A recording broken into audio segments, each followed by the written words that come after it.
Assalamualaikum warahmatullahi wabarakatuh. Waalaikumsalam warahmatullahi wabarakatuh. Perkenalkan, saya Asih Kurniasari, calon guru penggerak angkatan 10, unit kerja SMK 1 Cikulur, Kabupaten Lebak, Banten. Pada kesempatan kali ini saya akan melakukan percakapan praobservasi. Saya ditemani oleh rekan kerja saya, yaitu Ibu Ani. Assalamualaikum Bu Ani. Waalaikumsalam warahmatullahi wabarakatuh. Bu Ani sendiri mengampu mata pelajaran Bahasa Indonesia. Sebelumnya terima kasih Bu Ani sudah menyempatkan waktunya untuk melakukan percakapan praobservasi bersama saya. Nah, sebelum kita melanjutkan percakapan praobservasi, saya ingin menginformasikan terlebih dahulu Ibu tentang observasi atau supervisi akademik kegiatan pembelajaran, serta apa itu percakapan praobservasi. Supervisi akademik itu bertujuan untuk mempersiapkan diri kita supaya kita lebih siap saat melaksanakan kegiatan pembelajaran dan kita tahu jalannya kegiatan pembelajaran serta kita bisa mengevaluasi kegiatan pembelajaran yang sudah kita lakukan sehingga kegiatan pembelajaran akan berjalan lebih baik dari waktu ke waktu. Nah, sedangkan tujuan dari kegiatan praobservasi ini yaitu diharapkan nanti sebelum Ibu melakukan kegiatan pembelajaran, Ibu lebih siap dengan segala kebutuhan kegiatan pembelajaran. Sehingga nanti saat pelaksanaan kegiatan pembelajaran kita itu bisa lebih percaya diri serta peserta didik mendapatkan kegiatan pembelajaran yang memang sesuai dengan kebutuhan dan minat mereka. Sehingga kegiatan pembelajaran itu bermakna dan juga Ibu menghadirkan kegiatan pembelajaran yang terbaik. Ada beberapa pertanyaan yang ingin saya ajukan terkait kegiatan pembelajaran yang akan Ibu lakukan. Saya izin mencatat ya Bu. Oke, baik. Pertanyaan yang pertama yaitu untuk kegiatan pembelajaran yang akan Ibu lakukan, apa tujuan pembelajaran yang akan Ibu capai? Tujuan pembelajaran yang ingin tercapai di sini ya berkaitan dengan materi yang ingin saya sampaikan, yaitu mengenai cerita pendek. Ya, di sini tujuannya itu peserta didik mampu menentukan topik cerita pendek dan menyusun kerangka cerita pendek tersebut secara berkelompok. Yang kedua, peserta didik mampu menulis cerita pendek berdasarkan kerangka yang sudah dibuat tersebut secara berkelompok. Oke, baik Ibu. Jadi ada dua tujuan kegiatan pembelajaran untuk materi cerita pendek ya Bu.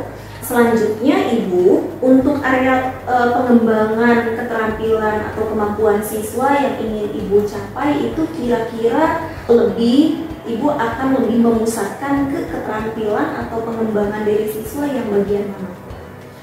Di sini ya area pengembangan yang ingin saya capai mungkin lebih pada area keterampilan, yaitu siswa mampu menentukan topik cerita pendek dan menulis cerita pendek secara berkelompok. Oke, baik, jadi nanti diharapkan siswa lebih terampil dalam menentukan topik dan juga menulis ya. Ya, menulis ya. Oke, itu lebih fokus ke keterampilan. Baik, selanjutnya Ibu, dalam melaksanakan kegiatan pembelajaran tentunya kita harus ada persiapan bagaimana gambaran proses kegiatan pembelajaran. Nah, dalam hal ini saya ingin tahu strategi pembelajaran apa yang akan Ibu terapkan. Strategi pembelajaran yang akan saya terapkan yaitu strategi berdiferensiasi yang berdasarkan kesiapan belajar siswa yang diintegrasikan dengan keterampilan emosional dan di mana peserta didik dikelompokkan berdasarkan kemampuan, keterampilan, dan kesiapan siswa. Oke, jadi peserta didik nanti dikelompokkan oleh Ibu berdasarkan kesiapan dan keterampilan mereka ya. Jadi strategi berdiferensiasi yang akan Ibu terapkan. Juga tadi kalau tidak salah Ibu menyinggung tentang pembelajaran sosial emosional ya. Oke, berkaitan dengan emosional begitu ya. Nah, selanjutnya Bu, untuk model pembelajaran serta metode pembelajaran apa yang akan Ibu terapkan? Di sini model pembelajaran yang saya terapkan yaitu menggunakan model PJBL, Problem Based Learning ya, dan untuk metodenya yaitu menggunakan diskusi, penugasan, dan tanya jawab. Oke, baik Bu, saya coba konfirmasi ya. Tadi Ibu menyebutkan bahwa model pembelajaran yang akan diterapkan yaitu PJBL, benar? Oke, Project Based Learning, jadi berbentuk project begitu ya Bu.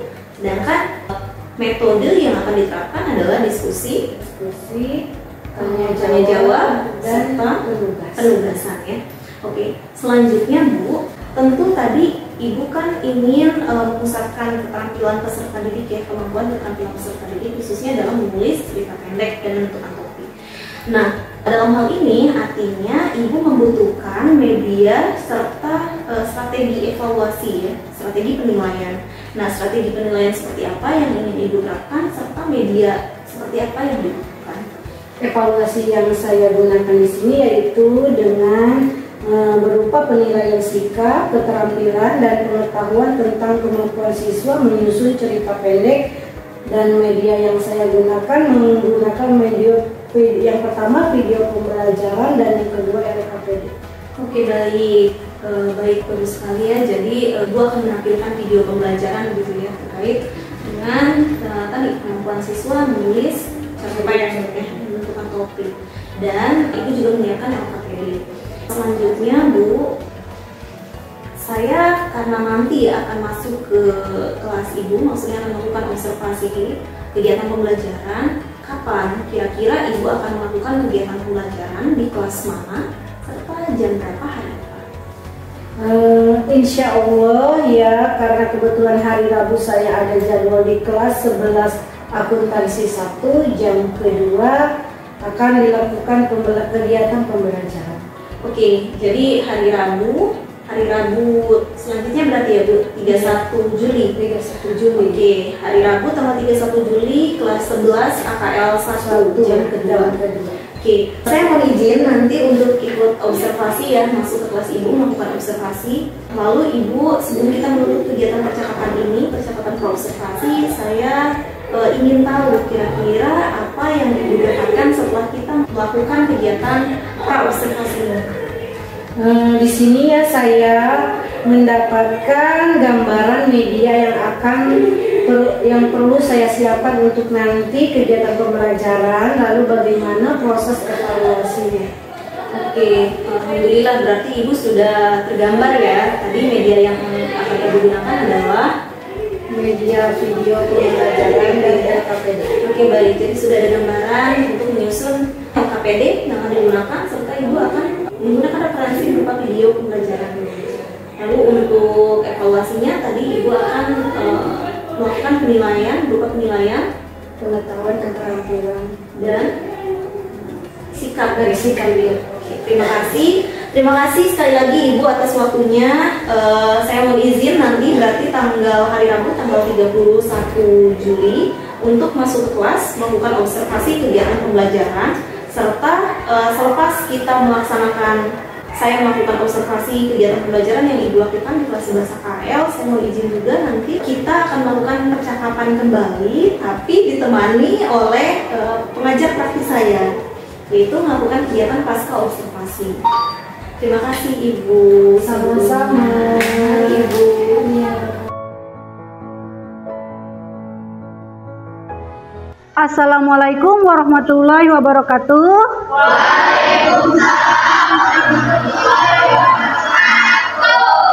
Bagaimana kabar kalian hari ini? Alhamdulillah. Kalau sudah siap, sebelum kita belajar, marilah kita sama-sama membaca doa. Silahkan dipimpin doa. Sebelum belajar, mari kita membaca doa. Doa dalam hati, doa mulai. Hari ini siapa saja yang tidak hadir? Mary kesiangan. Sebelum ke materi pembelajaran ya, kita waktu minggu kemarin belajar apa? Mengenai unsur pembangun apa? Unsur pembangun cerita pendek ya. Unsur pembangun cerita pendek itu ya, ada berapa unsur pembangun cerita pendek? Ada 2 ya. Yang pertama unsur apa? Prinsip pembangun cerita pendek di dalam menulis cerita pendek ya. Tujuan pembelajaran cerita pendek nih, tujuan kalian mempelajari cerita pendek. Tujuannya apa? Untuk apa? Yang pertama untuk, silakan dibaca.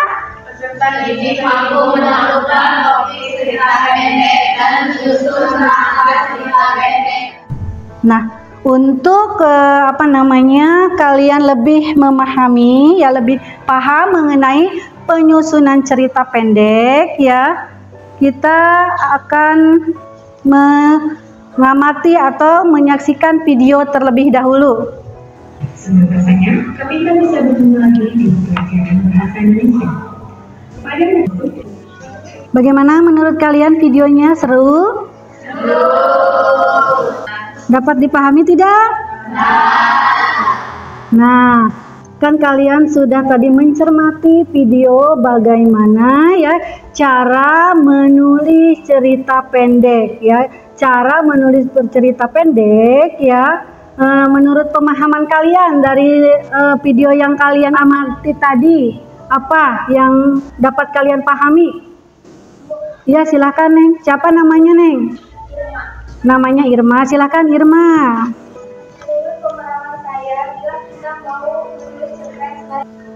Nah, betul sekali ya. Jadi selain kita memahami unsur pembangunnya ya, kita juga harus memahami struktur cerita pendek ya. Pemahaman kalian selain tadi ya, silahkan ya. Menurut pemahaman saya juga sama dengan paham untuk pembangunan cerita pendek dan strukturnya. Silahkan, ada yang mau ditanyakan? Ya, silahkan Bila langkah menyusun kerangka cerita pendek, ada pun menentukan sudut pandang adalah pertama, kedua, dan ketiga. Apa ini maksudnya, Bu? Ada yang bisa menjelaskan teman-temannya? Ya, silahkan Maksudnya, kalau orang pertama itu penulis memposisikan dirinya sebagai orang pertama dan biasanya dirinya ditandai tokoh aku, saya. Makanya disebut orang pertama. Kalau orang kedua biasanya ditandai kata dia, kamu, Sintong, Susi, dan lain-lain. Nah, ya itu yang dinamakan sudut pandang. Tepuk tangan untuk Ria. Nah, itu ya. Jadi kenapa di dalam sebuah cerita ada yang kalian nanti, soalnya nih sama Ibu nanti akan diberi tugas ya, kalian menyusun sebuah kerangka cerpen. Nah, sekarang Ibu akan membagikan LKPD ya, LKPD mengenai penyusunan kerangka karangan. Kalian tinggal menyusun di LKPD ya. Ini yang sudah Ibu siapkan, tinggal kalian susun ya.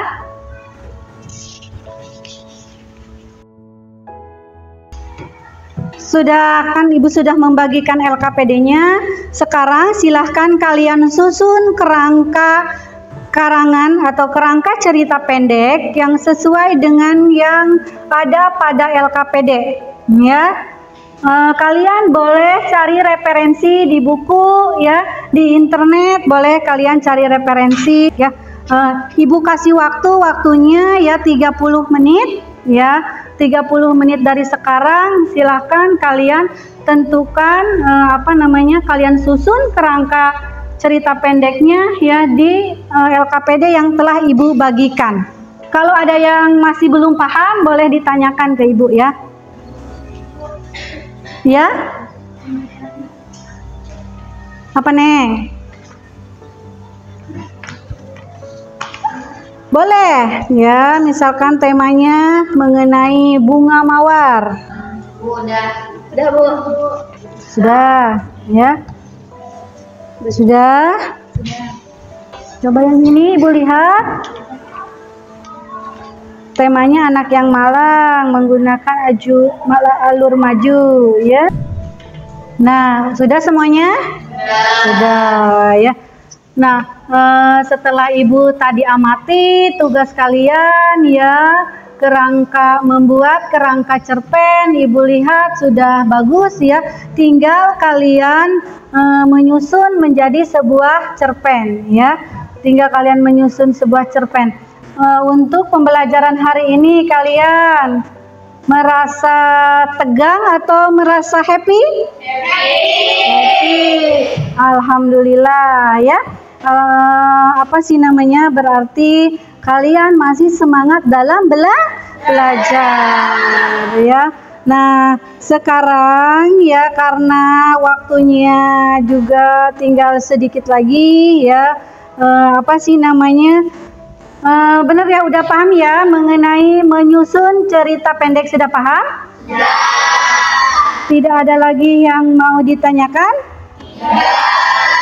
Berarti ya kalian tadi Ibu juga udah melihat tugas kalian ya. Kalau tugas kalian sudah bagus ya, tinggal kalian kembangkan dalam menyusun cerita pendek ya. Ibu harapkan untuk pembelajaran minggu depan nanti kalian menyusun cerita pendek. Menyusun cerita pendeknya berarti di rumah ya. Nanti setelah minggu depan pas pembelajaran Ibu, pembelajaran bahasa Indonesia, kalian nanti akan presentasi per kelompok ya untuk pembelajaran minggu depan ya. Kalau sekarang kalian telah menghasilkan sebuah kerangka cerpen ya. Jadi kalian tinggal menyusun menjadi sebuah cerita pendek ya. Benar nih, tidak ada yang mau ditanyakan lagi? Ya. Kalau tidak ada yang kalian tanyakan lagi, baiklah ya. Kita untuk pembelajaran hari ini ya, kita tutup dengan membaca hamdalah.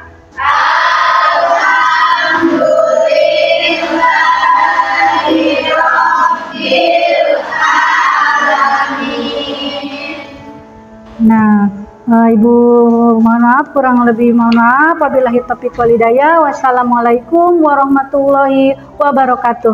Waalaikumsalam warahmatullahi wabarakatuh.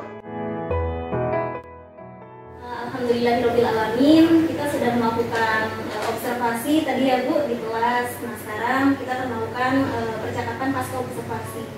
Bagaimana perasaan Ibu setelah melakukan kegiatan belajar mengajar di kelas dan diobservasi? Karena belum terbiasa, masih terasa gugup gitu ya. Tetapi seiring berjalannya waktu, saya merasa nyaman dalam pembelajaran. Alhamdulillahirabbil alamin ya. Jadi awalnya gugup ya Bu, tapi karena aktivitas KBM sudah berjalan begitu, jadi Ibu merasa. Nah, selanjutnya Bu, apa area pengembangan yang telah Ibu lakukan di kelas dan apa saja langkah atau tahapan pembelajaran yang sudah dilakukan? Area pengembangan yaitu area keterampilan dan pengetahuan, yaitu menentukan topik cerita pendek dan menulisnya, merangkai cerita pendek tersebut. Untuk area pengembangan berarti sudah sesuai ya Bu ya, sewaktu kita praobservasi itu. Jadi di bidang pengetahuan dan juga keterampilan ya dalam menyusun cerita pendek.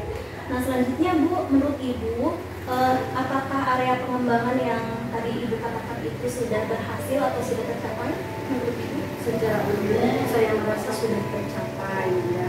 Tetapi hanya beberapa bagian yang masih perlu ditingkatkan, seperti memaksimalkan kemampuan peserta didik dalam mengkomunikasikan hasil cerita pendek yang telah mereka susun. Alhamdulillah ya Bu ya, walaupun masih ada bagian yang memang dirasa perlu ditingkatkan lagi di pembelajaran selanjutnya. Nah, tadi Ibu mengatakan masih ada bagian yang perlu ditingkatkan. Menurut pengamatan Ibu, apa hambatan yang Ibu hadapi saat melakukan kegiatan pembelajaran? Ada beberapa hambatan yang saya hadapi, ya diantaranya masih terdapat siswa yang belum aktif. Yang kedua, dalam mengerjakan tugas siswa masih terlihat mengandalkan teman sekelompoknya. Seperti itu. Oh iya ya. Jadi masih ada siswa yang belum aktif dan masih mengandalkan temannya ya gitu. Dari tantangan atau hambatan ya, kita menggunakan bahasa tantangan ya Bu. Dari tantangan yang Ibu hadapi tersebut, kira-kira menurut Ibu mengapa hal tersebut bisa terjadi? Mungkin karena waktu yang tersedia dirasa kurang cukup untuk menyelesaikan tugas kelompok. Terus pengelompokan siswa tidak berdasarkan gaya belajarnya. Dan yang ketiga, tugas yang saya berikan dalam bentuk seragam, tidak beragam jenis sesuai minat siswa. Oh iya, baik. Berarti karena waktunya mungkin ya Bu ya yang masih kurang, terus tadi begitu kelompoknya juga belum berdasarkan minat dan dia belajar peserta didik. Nah, tadi dari ketiga tantangan itu menurut Ibu bagaimana solusi untuk menyelesaikan tantangan yang itu hadapi? Mungkin saya akan menerapkan mengelompokkan siswa berdasarkan minat belajar mereka. Siswa yang senang menggambar menjadikan cerpen dalam bentuk gambar, siswa yang senang mendengarkan musik menyajikan dalam bentuk video, dan yang senang menulis langsung dapat menuliskan dalam bentuk tulisan yang rapi. Menarik ya Bu, jadi nanti cerpen itu bukan hanya dalam bentuk tulisan ya, tapi dalam bentuk gambar. Nanti bisa dihasilkan cerpen sekaligus mungkin berupa komik begitu ya Bu ya. Itu sangat menarik sekali ya. Dan untuk penyajian yang lain seperti bentuk video dan juga cerita pendek tulisannya. Nah selanjutnya Bu, apa rencana yang akan Ibu lakukan untuk menerapkan solusi yang tadi Ibu sudah sebutkan? Kemungkinan solusinya saya akan lebih menganalisis gaya dan minat belajar murid, tidak memperlakukan semua murid dalam satu kelas dengan perlakuan yang sama, ya, disesuaikan dengan minat mereka belajar. Baik, sangat bagus sekali tadi Ibu mengungkapkan, jadi memperlakukan siswa sesuai dengan karakter mereka sendiri-sendiri, sesuai kebutuhan mereka. Nah selanjutnya, kira-kira kapan Ibu akan melakukan rencana untuk mengatasi hambatan yang tantangan yang Ibu hadapi? Kemungkinan saya akan melaksanakan perubahan di kelas selanjutnya dengan terlebih dahulu mengevaluasi kegiatan pembelajaran dari hasil refleksi. Ya baik sekali ya. Kemarin Ibu juga sudah melakukan refleksi ya dengan peserta didik. Bagus sekali Ibu. Terima kasih sebelumnya sudah bersedia melakukan percakapan praobservasi, melakukan observasi bersama saya dan kegiatan pasca observasi. Nah, selanjutnya mungkin saya memberikan kesempatan kepada Ibu untuk memberikan umpan balik terhadap coaching yang sudah dilakukan. Terima kasih Ibu Ani terutama yang sudah membantu proses memperlancar kegiatan Ibu Asi dalam hal ini sebagai CDP, yang mana kegiatan ini Bu adalah sebagai latihan untuk dapat berubah lebih baik lagi dalam pembelajarannya, dalam tugas-tugasnya, dan agar berdampak baik untuk siswa ke depannya. Seperti itu ya Bu Ani. Setelah saya saksikan tadi bahwa coaching yang dilakukan oleh Bu Asi sebagai CDP itu sangat luar biasa ya, sudah memang betul ini adalah pasca observasi ya, artinya kita di sini membicarakan tentang refleksi atas perjalanan observasi yang tadi sudah dilakukan oleh Bu Ani dan Bu Asi. Alhamdulillah refleksinya sudah dapat, kemudian area yang kita sudah dapat, tujuan pembelajarannya juga sudah tersampaikan ya, dan capaiannya juga, keberhasilannya juga secara umum sudah tercapai. Hanya ada beberapa yang perlu ditingkatkan, perlu diperbaiki ya, dan ini sudah ketemu ya solusinya akan seperti apa, tindak lanjutnya akan seperti apa di kemudian hari. Mudah-mudahan semuanya berjalan lancar dan sukses terus untuk semuanya. Mantap, sangat luar biasa, baik Ibu Ani maupun Ibu Asi. Sukses selalu. Terima kasih Bu Ani, Bu Asi, dari saya cukup. Saya ulangi, sukses ya. Amin.